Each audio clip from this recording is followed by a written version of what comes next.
Un quartier de village, c'est avant tout un lieu qui doit vivre. Ce ne doit pas être du simple résidentiel.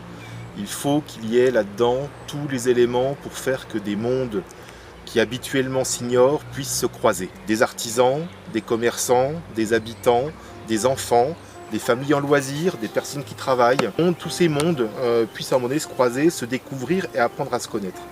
Au parc naturel régional des Ballons des Vosges, les écoquartiers, sans prétention, je pense qu'on essaye d'en faire avant même qu'on ait parlé du concept.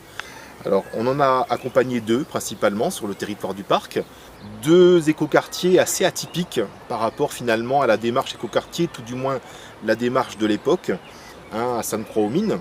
Nous étions finalement sur un projet qui avait démarré avant même les écoquartiers et qui, pour l'anecdote, a sauté toutes les étapes puisqu'il s'est retrouvé labellisé étape 3 avant même d'être passé par l'étape 1, qui a permis d'arriver à un écoquartier qui est finalement très différent de ce qui était inscrit sur le papier au départ. Madame le maire à l'époque qualifiait ça de maison de feignants, donc des maisons sans entretien, sans tuiles à remettre en place, mais avec une forme assez atypique, un peu arrondie comme ça, avec une toiture métallique qui a donné son nom d'ailleurs de coccinelle au quartier, puisque les enfants de l'école trouvaient que ça ressemblait à des coccinelles.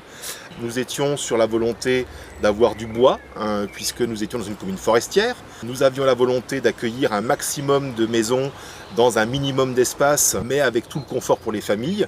Au départ, ce quartier partait pour être totalement résidentiel. Et au final, il y a eu, alors peut-être un peu moins de maisons que prévu, mais des activités qui sont apparues. Et ça aussi c'est important, c'est vraiment l'idée d'un projet qui doit continuer à évoluer et savoir s'adapter. Aujourd'hui, au sein de ce quartier, on a quelques entreprises, on a une maison de santé, on a un gîte rural, et tout ça aujourd'hui donne une vie qui est finalement bien plus intéressante que le seul ensemble de logements. Olivier, je suis propriétaire de 2 gîtes qui s'appellent les gîtes des coccinelles.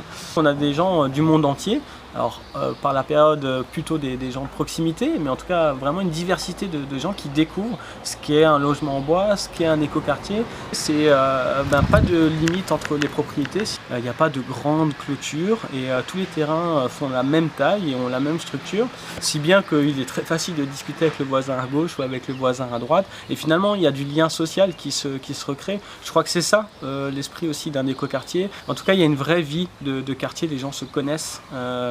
À côté de ça, j'ai également décidé d'implanter le siège de mon agence de communication ici, au cœur de l'écoquartier, pareil, dans une structure en bois.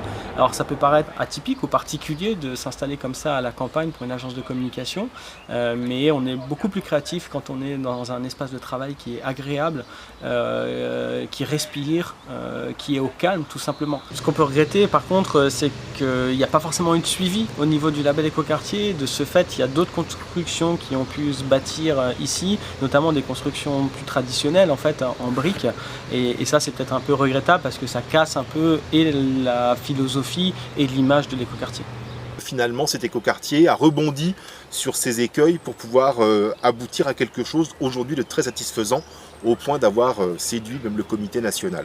Il me semble, je crois ne pas me tromper en disant que le charpentier a encore une coccinelle démontée prête à être assemblée dans son atelier. Donc peut-être qu'un jour celle-ci se déploiera sur une des dernières parcelles disponibles.